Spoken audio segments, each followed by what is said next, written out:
South Africa के बाद दुनिया के दो और देशों ने आलमी अदालत में इसराइल के खिलाफ शिकायत दर्ज कराई है। मांग की है कि फौरी तौर पर गजा पट्टी में जंगबंदी होनी चाहिए, इसराइली सेना को वहां से निकल जाना चाहिए। इसराइल गजा पट्टी में जो कुछ कर रहा है वो नस्ल कुशी है, जेनोसाइड है और वाज़ेह लफ्ज़ों में जंगी जराइम का इर्तिकाब है, इसलिए इसराइल को मुजरिम करार दिया जाए। ये दोनों देश है मेक्सिको और चिली जिन्होंने इंटरनेशनल क्रिमिनल कोर्ट में शिकायत दर्ज कराई है और अपील की है कि फौरी तौर पर इजराइल को गजा पट्टी से निकल जाना चाहिए। ऐसा इंटरनेशनल क्रिमिनल कोर्ट को फैसला सादिर करना चाहिए। इससे पहले साउथ अफ्रीका ने जो मुकदमा दायर किया था वो दायर किया था इंटरनेशनल कोर्ट ऑफ जस्टिस में। आलमी सतह पर दो अदालतें हैं, एक है इंटरनेशनल क्रिमिनल कोर्ट और दूसरी अदालत है इंटरनेशनल कोर्ट ऑफ जस्टिस। दोनों अलग अलग तरह के मुकदमात को देखती है। इंटरनेशनल कोर्ट ऑफ जस्टिस ज़्यादातर दो रियासतों के दरमियान जो तनाज़ो होता है उसको हल करने की कोशिश करती है और इंटरनेशनल क्रिमिनल कोर्ट आलमी सतह पर जराइम का इर्तिकाब करती है या अफराद के खिलाफ मुकदमात को देखती है। तो साउथ अफ्रीका ने इंटरनेशनल कोर्ट ऑफ जस्टिस में मुकदमा दायर किया था। सुनवाई हो चुकी है 11-12 जनवरी को, लेकिन अभी तक इंटरनेशनल कोर्ट ऑफ जस्टिस का फैसला सामने नहीं आया है जिसका पूरी दुनिया को इंतज़ार है।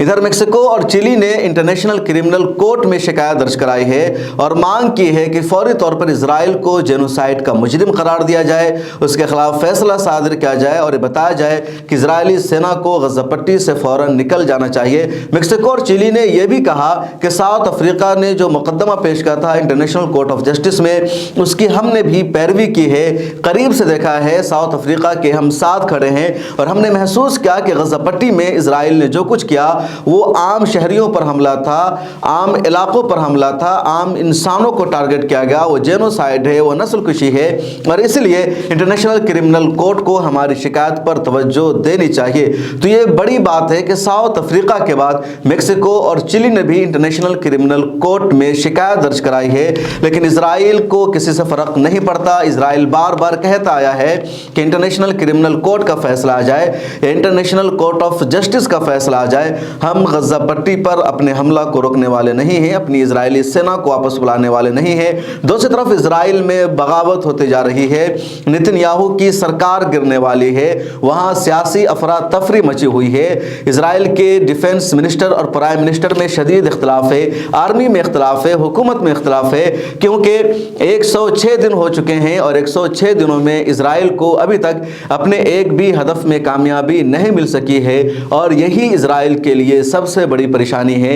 इजराइल चाहता है जंग का अख्ताम इस तरह हो कि उसकी सुरखरुई हो, उसको जिल्लत न उठानी पड़े, दुनिया में ये मैसेज न जाए कि हमास के हाथों लड़ते हुए इजराइल को एक भी हदफ में कामयाबी नहीं मिल सकी।